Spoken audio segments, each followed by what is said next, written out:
యవన బిడ్డలారా, ఏదైతే మనస్ఫూర్తిగా ప్రభువా, నేనైనా, నా జీవితమైనా, నా భవిష్యత్తు అయినా మా తల్లిదండ్రులతో చేతుల్లో లేదు, మనుషుల చేతుల్లో లేదు నాయన. నీకు మించిన క్షేమాధారం మాకు ఏముంది ప్రభువా? నీవే మా ప్రభుడువు, నీవే నా దేవుడువు. నీకంటే క్షేమాధారం మాకు ఏముంది? ఈ లక్షల మంది యవన బిడ్డలు మీ పాదాలు చెంత పెడుతున్నారు. మీ కృప కలిగిన హస్తములో భద్రపరచండి.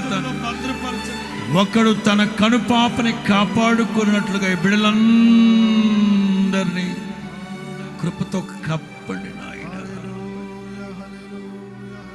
బిడ్డలు ఏదైతే భవిష్యత్తులో ఏదైతే ఊహించుకున్నారో ఆ ఊహల రేఖలకి ఊపిరినిచ్చే దేవుడు, శిథిలమైన శిలని మనిషిగా మార్చే దేవుడు నా తండ్రి.